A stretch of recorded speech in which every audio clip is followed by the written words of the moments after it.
Jacques et Hugo Magique.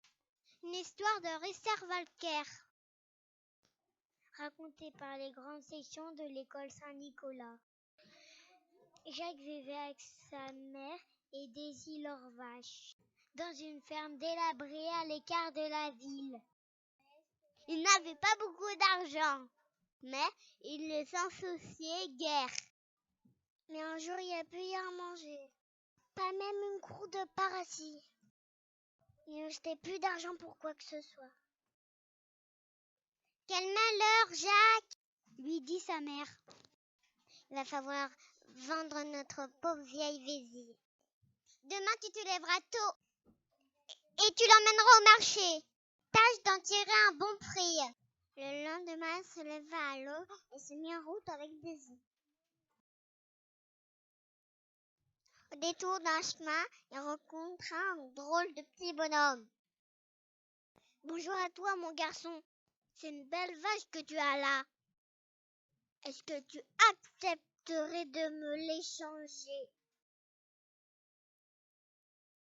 « Que me donnerez-vous en échange? » »« Ceci !»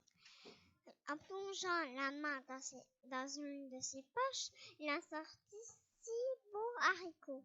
« Quoi ça? » ?»« Oui, ceci, ne crois pas que ce sont des haricots ordinaires. »« Oh non, ce sont des haricots magiques.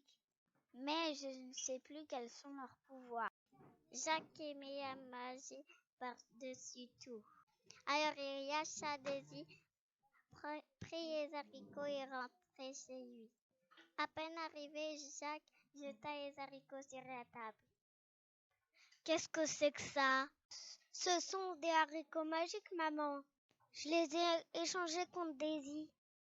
Au moins nous avons quelque chose à manger. » Enfin, dès qu'ils auront poussé, la mère de Jacques était furieuse. Elle devint rouge de colère, se mit à crier et à taper du pied. Alors elle jeta les haricots par la fenêtre. Et ce soir-là, ils se couchèrent tous deux sans manger. Pendant ce temps, il se passait de drôles de choses dehors.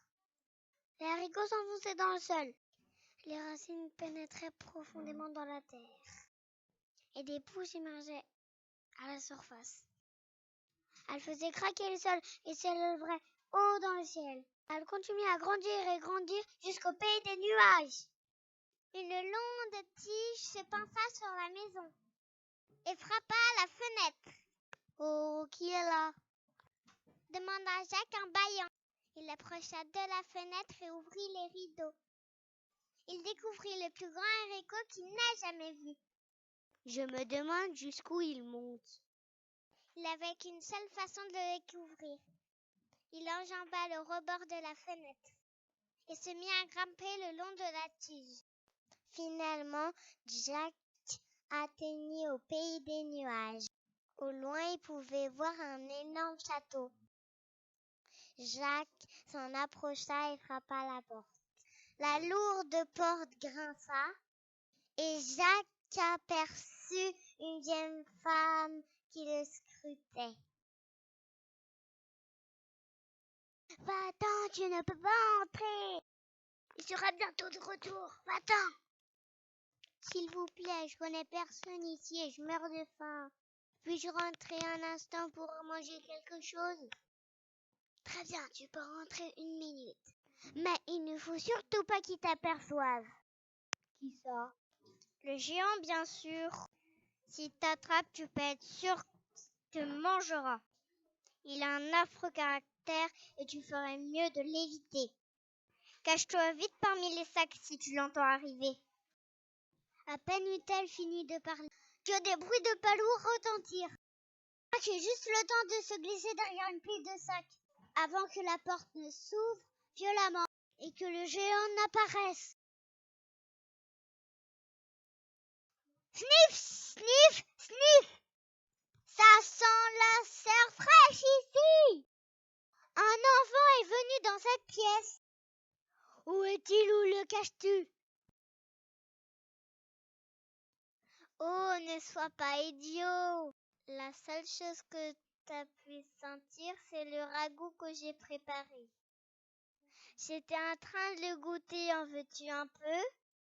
Bientôt, le géant engloutit un énorme bol. Amène-moi mon noix, je veux encore plus d'or. La vieille femme revint avec un grand oiseau qui semblait bien triste. Jacques vit l'oie avec des œufs en or pur. Maintenant, apporte-moi ma harpe, je veux écouter de la musique. Encore une fois, la vieille femme sortit de la pièce. Elle revint avec une magnifique harpe, faite d'or pur. Joue, harpe, joue! Jacques sortit discrètement de sa cassette, entraîna un des gros sacs d'or. Il était très lourd et les pièces résonnaient. Mais le géant n'ouvrait pas l'œil. Le sac a été trop lourd, alors il l'abandonna et se laissa glisser le long de la tige. Quand il mit pied à terre, il trouva sa mère qui attendait. Il me faut une corde! Il courut vers la cabane à outils. Il revint avec une longue corde. Puis il remonta sur la tige. Il arriva au sommet du haricot. Jacques attacha la corde à la tige et au sac plein d'or. Dès que le chat toucha le sol, sa mère le détacha. Jacques retourna de la cuisine du château pour voler un second sac. Alors qu'il passait près du géant, l'oie le regarda et murmura. « Puis-je venir avec toi? Je déteste cet endroit. Tu n'auras même pas besoin d'emporter ce sac. Je pondrai autant d'œufs que tu voudras. » Jacques le reprit dans ses bras et s'enfuit. Dans le couloir, il rencontra la vieille femme. « Puis-je venir avec toi aussi? »« Mais bien sûr. Tiens, prends-le. » Pendant qu'on se cherchait la harpe. Mais quand Jacques la regarda, il s'est mis à crier. « Que se passe-t-il? Qui es-tu? Au secours, au secours !» Le géant se réveilla et courait après Jacques. Vite! La vieille femme et l'oie commença à glisser. Jacques les suivit avec la harpe. Il pouvait entendre le géant crier derrière eux. La tige se balançait d'abord à gauche puis à droite, mais la vieille femme et Jacques atteignirent le sol sains et saufs. Alors Jacques saisit la corde. Il la tira et tira encore. Il put voir le géant qui le regardait, cramponné de toutes ses forces à la tige. Puis Jacques lâcha la corde. Mouah! La tige expulsa le géant comme une énorme catapulte. Le géant s'envola et se projetait bien loin dans l'espace. Et on n'entendit plus jamais parler de lui.